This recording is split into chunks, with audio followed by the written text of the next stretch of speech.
আসসালামু আলাইকুম সবাইকে। স্কুলে পড়াশোনা করা বাচ্চা কাচ্চা ঠিক বলবো না। আমার স্নেহের ছোট ভাইয়েরা। আজকে আমি তোমার সাথে নির্দেশনামূলক কথা বলতে আসছি কাইন্ড অফ এমন না। আমি আসলে লিটারেলি কথাবার্তা বলবো একটা জার্নি নিয়ে। সে জার্নিটা হচ্ছে তুমি এভারেজ স্টুডেন্ট থেকে টপার কিভাবে হইতে পারো। এখানে একটা সূক্ষ্ম শুভঙ্করের ফাঁকি আছে। সেটা হইল টপার আর নার্ড সেম জিনিস না। অনেকে আবার নার্ড জিনিসটাকে গ্লোরিফাই করতে পারে বা নার্ড জিনিসটাকেই নিজের ফার্স্ট চয়েস, ফার্স্ট প্রায়োরিটি হিসেবে ভাবতে পারে। বর্তমান সময়ে আসলে কোনো কিছুই অসম্ভব না। জেন জি এর পরে আলফা, বিটা, গামা যেই আসুক না কেন, একেক সময় একেক ধরনের ট্রেন্ড চেঞ্জ হইতেই পারে। আমি সেই সব আলাপে যাব না। কারণ at least math and science নার্ডের কথা তো তুমি শুনে রাখছো। তো কাজী রাকিবুল ভাই তো নিজেকেই মানে নার্ড হিসেবে ধরো যদি পরিচয় দিয়েও থাকে, সো বাদ কি উনার লাইফ কোন পুরুষ মানুষের আসলে ড্রিমড লাইফ না কাইন্ড অফ, তাই না? Okay, whatever it is. But topper আর নার্ড জিনিসটা সেম না। এটা কেন বলতেছি, যারা টপার হয় এরা নট অনলি পড়াশোনায়, শুধুমাত্র পড়াশোনাতেই টপার হবে এমন না। পড়াশোনা প্লাস আনএকাডেমিক সব কিছু। আনএকাডেমিক সব কিছু বলতে আনএকাডেমিক যা যা কিছু সমাজ স্বীকৃত, যা যা কিছু বৈধ, যা যা কিছু তোমার জীবনে ভ্যালু অ্যাড করতে পারতে, এরকম সব কিছু। যেমন আমি আমার বেসিক সিম্পল কথা বলি, যা যা আমি কমপ্লিট করছিলাম। আমি স্কুলে থাকতে ক্লাস নাইনে যখন ছিলাম, সায়েন্স নিলাম, তখন আমাদের স্টুডেন্ট ক্যাবিনেট নির্বাচন হয়েছিল। একেবারে ওই বছরই শুরু হয়েছিল, স্টুডেন্ট ক্যাবিনেট নির্বাচন হয়েছিল। তো স্টুডেন্ট ক্যাবিনেট নির্বাচন হয়ে সর্বোচ্চ ভোটপ্রাপ্ত মানুষই ওখানকার যে সংসদের আসলে প্রধান, তিনি আর কি নির্বাচিত হওয়ার কথা ছিল। তো সেটা আমি হয়েছিলাম। স্টুডেন্ট ক্যাবিনেট নির্বাচন হওয়ার পরে সর্বোচ্চ ভোটটা আমি পাইছিলাম। But there is a thing, আমাদের ক্লাস 10-এর একজন বড় ভাই হয়েছিল, উনি সেকেন্ড হয়েছিল। বাট স্টিল তাকে আমরা যে মানে প্রধান হিসেবে গণ্য করছিলাম, এবং আমি সাংস্কৃতিক বিষয়ক জায়গার ভিতরে গেছিলাম। যাই হোক, কলেজ লাইফে থাকতে আমি ডিবেট ক্লাবে মানে জিএস ছিলাম। হ্যাঁ, কলেজ লাইফে আমরা ডিবেট ক্লাবে। আচ্ছা, তো জাস্ট যেই সকল বিষয় আশয়গুলোর প্রতি আমার আসলে বেশি ইন্টারেস্ট আছে, আমি সেই সকলগুলোর কথাই মেইনলি বলতেছি। ডিবেট ক্লাবে ছিলাম, কালচারাল ক্লাবেও ছিলাম। হ্যাঁ, তো কালচারাল ক্লাবের ভিতরে এখন বললো না যে ভাই আপনি গান গান, আমি তো আর গান গাইতে পারি না। আমি গান গাওয়া শুরু করলে তো তোরা থাকবেই না। ওকে, আচ্ছা, পড়াশোনার দিকটা একটু দেখি ওদিকের কি অবস্থা।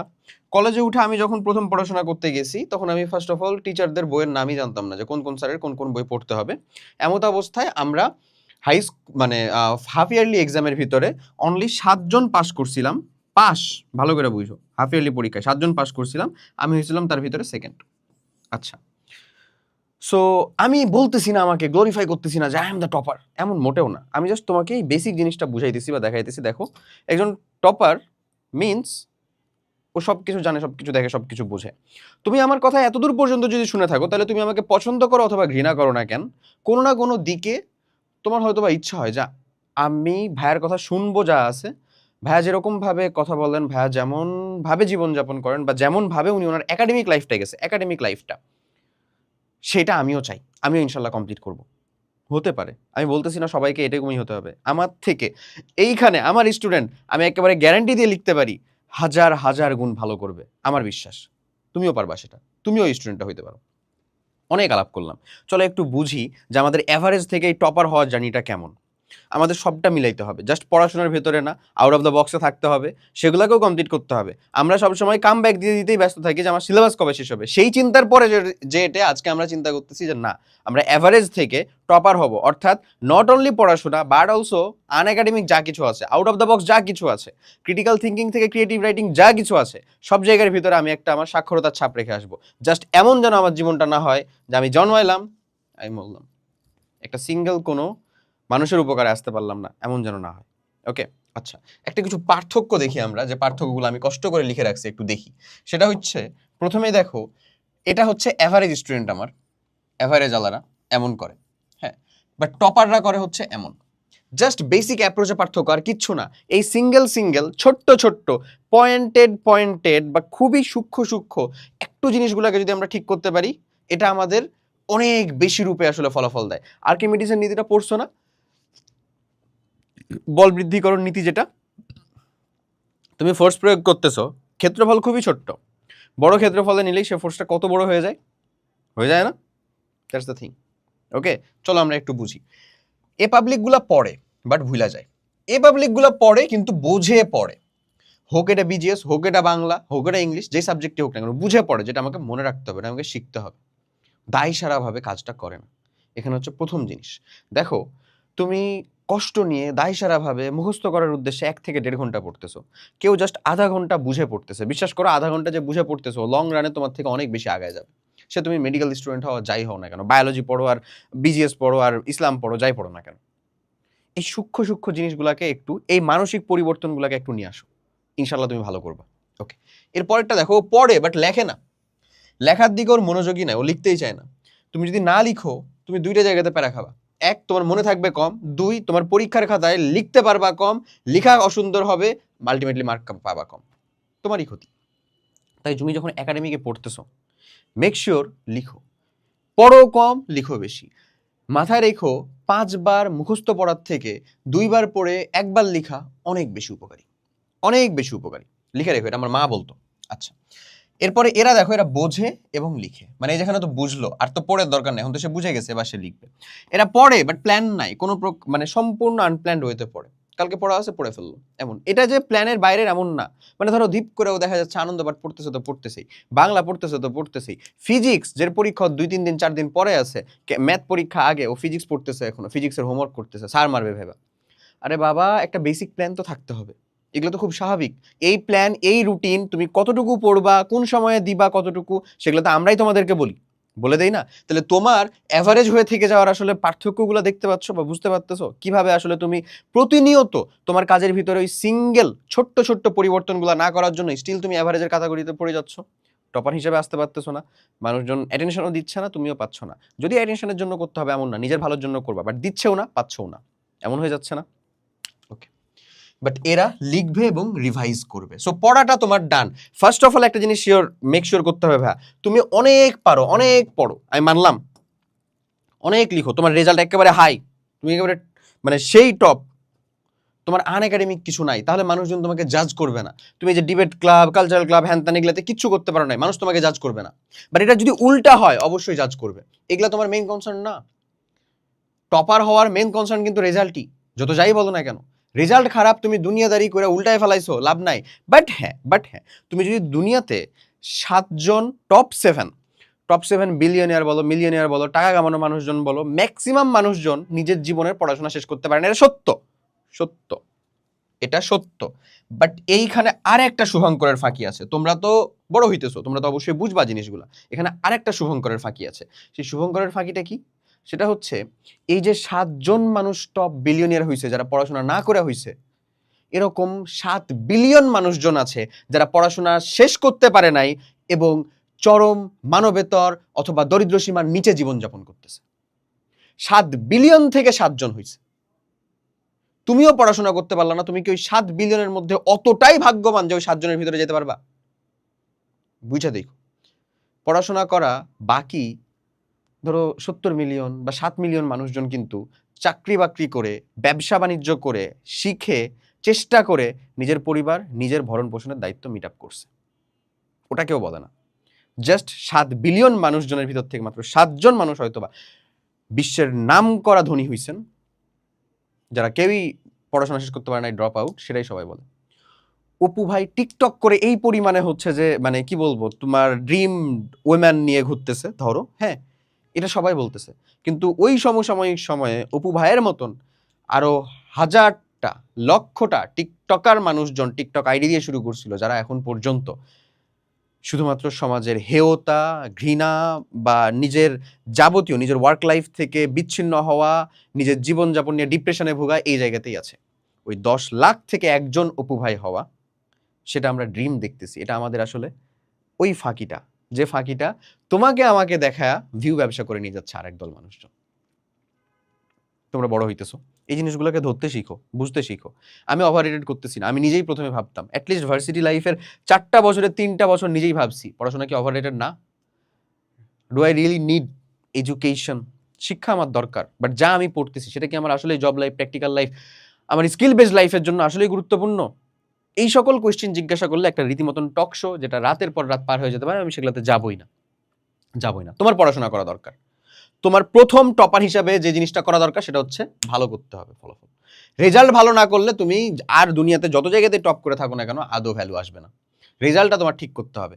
এবং যারা আমাদের সাথে যুক্ত থেকে পড়াশোনা কমপ্লিট করতেছো এবং তাদেরকে আমি বলবো পার্সোনালি তুমি তোমার পড়াশোনার সাথে সাথে তোমার যা আনএকাডেমিক জিনিসপাতি সেগুলো তো ফোকাস দিবা, সেগুলো তুমি কমপ্লিট করতে পারবা।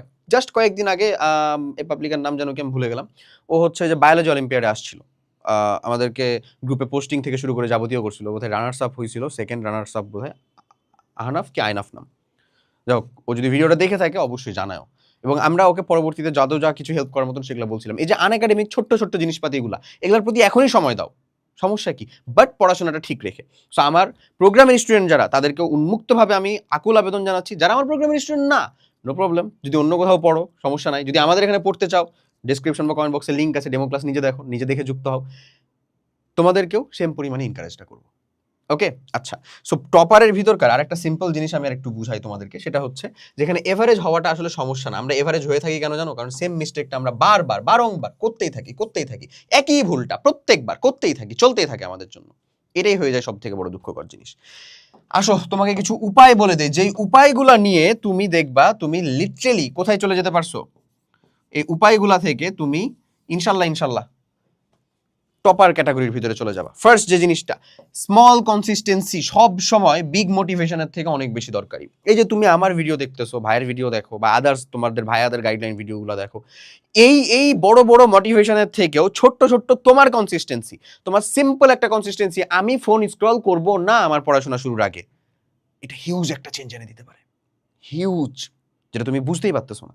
তোমার এই 5 মিনিটের স্ক্রলের জন্য 50 মিনিট চলে যায়, এটা তুমি জানো, স্টিল তুমি দূরে রাখতে পারতেছো না নিজেকে। এই কন্ট্রোলটা তোমার উপরে, আর কারো এই দুনিয়ার, এই পার্থিব দুনিয়া তার কারো উপরে নাই। সো এই যে ছোট্ট কনসিস্টেন্সিগুলো অনেক উপকারী।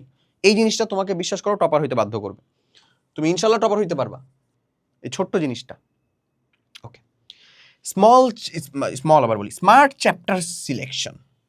দেখো আমাদের পড়তে হয় সবই, কিছু পাবলিক দেখবা না সব দিকে ভালো করতেছে, যে ভালো সে সব দিকে ভালো, ও দেখা যায় ক্যাপ্টেন, ও দেখা যায় ক্লাসের রোল এক, হ্যান ত্যান সব কিছু। তো ও দুনিয়ার, আল্লাহর দুনিয়া 24টা ঘন্টার ভিতরে যতটুকু সময় পাই তুমিও পাও, তাহলে ডিফারেন্সটা মেক করে কিসে? ও সিলেবাস দেখে, ও পড়াশোনা করে প্ল্যান্ড ওয়েতে। কেমন প্ল্যান্ড ওয়েতে? ধরো 5টা চ্যাপ্টার আমার আছে, আমাকে দেখতে হবে কোন চ্যাপ্টারটা কি বেশি গুরুত্বপূর্ণ। তুমি 1-2 পড়লা, দেখা গেল আসলে 1-2 এর ভিতরে মাত্র একটা ইম্পর্টেন্ট, বাকি হচ্ছে 5 নাম্বারটা ইম্পর্টেন্ট। ওখান থেকে বেশি কোয়েশ্চেন হয়েছে, তুমি তো অটোমেটিকভাবে কম মার্ক পাবা, ভালো কম করতে পারবা ওর তুলনায়, ও তো এটা অ্যানালাইসিস করে পড়ছে। That's smart chapter selection, smart study routine selection, smart guideline selection, smart পির সিলেকশন, সবই আসলে গুরুত্বপূর্ণ, সবটাই ইম্পর্টেন্ট। ক্লিয়ার? ওকে, এরপরে যদি আসি আমি, তাহলে সেটা হচ্ছে সেলফ টেস্টিং হ্যাবিট। দেখো আমি পড়ার পরে আমার মনে আছে কিনা সেটা সব থেকে বেশি গুরুত্বপূর্ণ। আমি নিজে একটা এক্সাম দিতে পারি, আমি নিজেকে জিজ্ঞাসা করতে পারি, আমি ফ্রেন্ডের সাথে ডিসকাস করতে পারি। আমি বিশেষ করে আমার বিজিএস চ্যাপ্টারটা নিয়ে ফ্রেন্ডের সাথে বেশি ডিসকাস করতাম। ও বিজিএস এর ভিতরে একেবারে প্রো লেভেলের একজন, মানে ওকে তুমি একটা ঘটনা বা কিছু যদি বলে দাও, মানে ওর ইন্টারেস্ট তো আছেই শোনার জন্য ইতিহাসের ঘটনা, অ্যাজ ওয়েল অ্যাজ একবার বলে দিলেও মনে রাখতে পারে, সেই লেভেলের প্রো যাকে বলে। সো এই যে সেলফ টেস্টিং হ্যাবিটটা ওর ভিতরে খুব বেশি ভালো ছিল। আমি যেটা দেখছি, দেখা যেত ও নিজের সাথে নিজের ঘটনাগুলো শেয়ার করতেছে, বলতেছে, যেটা ওর কানে বাজতেছে, শুনতেছে, এগেন এটাই আসতেছে, ও আরামসে লিখতেছে, পারতেছে, win win situation. Last but not list, সেটা হচ্ছে ডিস্ট্র্যাকশন কন্ট্রোল। এই বর্তমানে জেন আলফার সময়ে ডিস্ট্র্যাকশন কন্ট্রোল করতে পারা যে কতটা বেশি জরুরি। এই এক ডিস্ট্র্যাকশন যেটি কন্ট্রোল করতে পারে না সেটাই এভারেজ, এক ডিস্ট্র্যাকশন যেটি কন্ট্রোল করতে পারে সেই topper. Simple, just make sure social media, Facebook, mobile, YouTube, reels, what ever it is, তোমার ডিভাইসটা যেন তোমাকে কন্ট্রোল না করে, এটা যেন তুমি কন্ট্রোল করো। Make sure just this thing. বিশ্বাস করো এই একটা জিনিস যদি কন্ট্রোল করতে পারো, তোমার পড়াশোনা গোছায় যাবে, তোমার স্লিপ সাইকেল গোছায় যাবে, তোমার ফুড হ্যাবিট গোছায় যাবে, তোমার প্যারেন্টসের সাথে যত প্রকার মান, মানে এই যে কি বলবো, ম্লান সম্পর্ক চলতেছে সেগুলো ঠিক হয়ে যাবে, সবটা জিনিস ক্লিয়ার হয়ে যাবে। এই একটা প্রবলেম ফেস করলে, এই একটা প্রবলেমকে সলভ করতে পারলে, এই জায়গাটার ভিতরে তুমি সব থেকে বেশি ধরা খাচ্ছ। আর মিথ্যা কথা বলা ছেড়ে দাও, তুমি তোমার প্রবলেমটাকে অ্যাড্রেস করো। অ্যাটলিস্ট টপার মানুষজনরা ট্রান্সপারেন্ট থাকে নিজের সাথে, সে জানে তার প্রবলেমটা কোথায়, সে জানে সেখানে তার কতটুকু এফোর্ট দেওয়া লাগবে, সে কতটুকু দিতে পারবে আর কতটুকু দিছে বা কখন দিবে। আমি হাম্বলি তোমাকে রিকোয়েস্ট করব, সেটা হচ্ছে অ্যাভারেজ থাকা কোনো ইস্যু না, অ্যাভারেজ থাকা কোনো প্রবলেমও না, জাস্ট সেম মিস্টেক প্রত্যেকবার করো না, নিজের বেস্ট এফোর্টটুকু যদি দাও তাহলে এই জার্নিটা তোমার জন্য হবে। নাটা আমি নিজেও ছিলাম প্রাইমারিতে, আমাকে কেউ যদি চোখ রাঙায় কথা বলতে আমি কানতে লাগতাম প্রাইমারিতে। পরে টাইম তো চেঞ্জ হয়, বাচ্চা কাচ্চা তো থাকে, বাচ্চা তো ধীরে ধীরে বড় হবে এমনই হবে। সো আমি শুরুর দিকে বোধহয় আমার এই জীবনের মেলা কল্পনা করছি। আসলে আমি এত মানে এমন কিছুই বলতেছি না যে আমার লাইফটাকে তুমি আইডল হিসেবে ধরবা। কক্ষনো না। তুমি এর থেকে বেটার করবা। আমি গ্যারান্টি দিচ্ছি। আমি গ্যারান্টি দিচ্ছি। এতটুকু বিশ্বাস করি তোমার উপরে। জাস্ট সেই বিশ্বাসটুকুর মান রেখো। তোমার প্যারেন্টসরা বিশ্বাস করতেছে তোমার উপরে। জাস্ট সেটুকুর মান রেখো। ইনশাআল্লাহ তাহলেই হবে। আশা করি বুঝছো। সো কিছু কনটেন্ট আর কি থাকেই যে কনটেন্টগুলোর ভিতরে তোমাদেরকে সোললি মোটিভেট করতে চাই আমরা। যে মোটিভেটেড হও, বোঝো। তুমি কোন পজিশনে আছো সেখান থেকে আরো বেটার করা কিভাবে পসিবল। সো এই জিনিসগুলোর অংশ মানে তুমি যদি বেটার হইতে পারো সেটার অংশ হতে পারে আমি আশিকুল ইসলাম খান, এই ইনফিনিটি স্কুল সবাই অনেক অনেক কৃতজ্ঞ থাকবে তোমার প্রতি আজীবনের জন্য। সো আশা করি বুঝতে পারছো আজকের কন্টেন্টের আলোচনা। দেখা হবে নেক্সট কোনো একটা কন্টেন্টে। তোমার যদি কোনো প্রকার প্রবলেম তুমি ফেস করে থাকো ডু কমেন্ট, নিচে কমেন্ট করে জানাও। আমাদের চ্যানেলে যদি নতুন হয়ে থাকো তাহলে অবশ্যই সাবস্ক্রাইব এবং নোটিফিকেশন অন করে রাখবা। পেজে দেখে থাকলে অবশ্যই পেজে ফলো দিও। দেখা হবে নেক্সট কোনো একটা ভিডিওতে। টিল দেন আল্লাহ হাফেজ, আসসালামু আলাইকুম।